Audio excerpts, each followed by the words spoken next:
Hello everyone, आज हम लोग बात करेंगे एक नए चैप्टर की जो कि एडवांस सर्वेइंग से ही है। और इसमें हम लोग पढ़ेंगे कर्व के बारे में। तो बेसिकली कर्व जो है बहुत ही इंपॉर्टेंट टॉपिक है ये एडवांस सर्वेइंग में भी, और साथ में आप जब ट्रांसपोर्टेशन इंजीनियरिंग पढ़ेंगे तो वहाँ पे भी कर्व क्या है एक इंपॉर्टेंट टॉपिक है जिसको आपका वहाँ पे भी आपको ज़रूरत पड़ेगा। तो इस पॉइंट ऑफ व्यू से अगर हम बात करें तो कर्व क्या है, बहुत ही इंपॉर्टेंट चैप्टर है। तो इस वीडियो में हम लोग बात करेंगे कर्व होता क्या है और कर्व की ज़रूरत क्यों पड़ती है। जब हम लोग रोड अलाइनमेंट करते हैं या फिर रेलवेज अलाइनमेंट बनाते हैं, प्रोजेक्ट करते हैं, तो हम कर्व का इंपॉर्टेंस क्यों होता है। तो सबसे पहले हम लोग बात करेंगे कि कर्व होता क्या है, और उसके बाद हम लोग बात करेंगे कि इसका ज़रूरत जो है एज ए सर्वेइंग या फिर ट्रांसपोर्टेशन इंजीनियरिंग में क्यों आता है। तो कभी कभी एक्चुअली होता क्या है कि कभी कभी जब हम लोग रोड अलाइनमेंट बना रहे होते हैं तो कभी कभी क्या होता है कि किसी अनअवॉइडेबल सर्कमस्टांसेस के कारण आपको क्या होता है, आप स्ट्रेटली जाते जाते आप क्या कर सकते हैं, स्ट्रेट अलाइनमेंट नहीं बना पाते। किसी कारणवश आपको क्या करना होता है, मुड़ना होता है। और अगर आप यहाँ पे स्ट्रेटली 90 डिग्री आप मुड़ जाए तो इसमें बहुत सारे प्रॉब्लम्स आते हैं। जैसे कि सपोज कीजिए कि अगर कोई रोड आग जा रहा है आगे, सपोज कीजिए कि कोई व्हीकल यहाँ से जा रही है और वो यहाँ पे जाके इसको क्या करना होगा, अगर यहाँ पे 30 मीटर स्क्वायर पर सेकेंड के स्पीड से अगर जा रहा है तो यहाँ पे जाते जाते उसको स्पीड क्या करना होगा, जीरो करना होगा। और फिर से यहाँ से उसको एक्सेलरेट करना होगा, स्पीड को बढ़ाना होगा। तो एक्चुअली जब यहाँ पे जीरो होगा तो इसके पीछे का व्हीकल जो आ रहे होंगे वो भी यहाँ पे क्या करेंगे, स्पीड को जीरो करेंगे। यानी कि यहाँ पे क्या हो जाएगा, जैम का कारण हो सकता है। ठीक है, एक कारण यहाँ पे है। दूसरा क्या होता है कि एक्चुअली जब यहाँ पर इस टाइप से अगर टर्न करते हैं तो यहाँ पे इंटर विजिबिलिटी जो होती है, व्हीकल्स को या ड्राइवर को इंटर विजिबिलिटी का प्रॉब्लम होता है कि वो जब तक वो कॉर्नर तक पहुंचता नहीं है तब तक उसको क्या होता है कि सामने से कोई कार या फिर कोई अदर व्हीकल्स आ रहा है वो आप देख नहीं पाते। तो इस कारण से हम लोग क्या करते हैं, यहाँ पे एक आर्क प्रोवाइड करते हैं। और इसी आर्क को हम लोग क्या बोलते हैं, कर्व बोलते हैं। इसी आर्क को क्या बोलते हैं हम लोग, कर्व बोलते हैं। तो इसमें जब आप आर्क प्रोवाइड करेंगे तो आर्क प्रोवाइड करने से क्या होता है कि कोई भी व्हीकल को अपना स्पीड जीरो नहीं करना होता है। वो व्हीकल यहाँ से जाके अगर वो 30 मीटर पर सेकेंड से पर सेकेंड के स्पीड से अगर चल रहा होगा तो वो क्या करेगा, वो स्लो करके 20 तक जाएगा या 15 तक जाएगा, और वो आसानी से स्लो करते हुए फिर से यहाँ से सेलेक्ट कर जाएगा। वहाँ पे उसको जीरो करने का जरूरत नहीं होगा, जिससे कि पीछे के व्हीकल्स है वो भी वहाँ पे जैम नहीं हो पाएगा, और वो आसानी से क्या करेंगे, स्मूथली वो कर्व से होते हुए निकल जाएंगे। तो इसलिए हम लोग क्या करते हैं कि जहाँ पे भी अगर आपको स्ट्रेट अलाइनमेंट नहीं मिलता है और आपको मुड़ना पड़ता है तो वहाँ पे हम लोग क्या प्रोवाइड करते हैं, एक आर्क प्रोवाइड करते हैं, और इसी आर्क को हम लोग क्या बोलते हैं, कर्व बोलते हैं।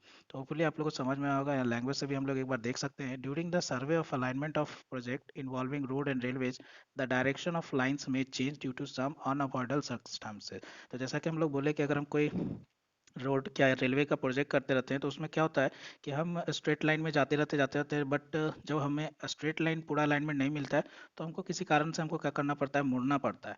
तो ये जो एंगल बनता है, the angle of change in direction is known as deflection angle. तो यहाँ पे एक्चुअली डिफ्लेक्शन एंगल के बारे में क्या होता है कि जैसे सपोज कीजिए कि ये आप जा रहे थे और ये आगे जा रहे हैं, ठीक है। तो ये जो एंगल बनता है इसी को हम लोग क्या बोलते हैं, डिफ्लेक्शन एंगल बोलते हैं। इसे हम लोग क्या बोलते हैं, डिफ्लेक्शन एंगल बोलते हैं। और ये हमारा क्या हो गया, आर्क हो गया। For it is to be possible for a vehicle to run easily along the road or railway track, the two straight lines are connected by an arc which is known as the curve of the road or curve of the track.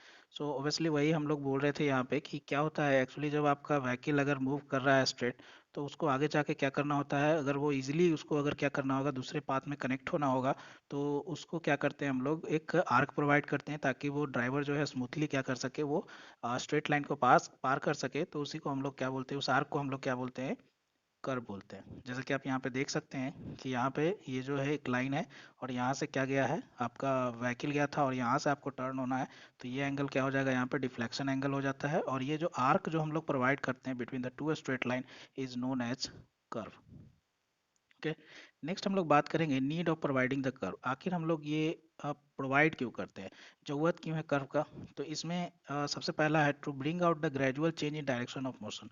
जब आप एक जब एक direction से दूसरे direction में जाते हैं, सपोज जिस डायरेक्शन से इस डायरेक्शन में जा रहे हैं, तो ये जो ग्रेजुअली चेंज हो, ऐसा नहीं कि सडन चेंज होने से क्या होगा कि आपको व्हीकल्स को या ड्राइवर को क्या होगा, डिफिकल्टीज आएगी, इंटरविजिबिलिटी का कारण हो सकता है, तो वहाँ पे एक्सीडेंट होने के चांसेस हो सकते हैं। इसलिए हम लोग क्या प्रोवाइड करते हैं, आर्क प्रोवाइड करते हैं, जिससे ग्रेजुअली चेंज, मतलब कि चेंज जो है यहाँ पे स्पीड जो है आपको एग्जैक्टली जीरो नहीं करके आपको क्या करना है, थोड़ा स्लो करते हुए आप क्या कर सकते हैं, आसानी से मूव कर सकते हैं। इसीलिए हम लोग क्या करते हैं, वहाँ पे ग्रेजुअली चेंज मिलता है, जिससे कि हम स्मूथली क्या करते हैं, क्रॉस कर पाते हैं। दूसरा है to bring out gradually change in grades and for good visibility.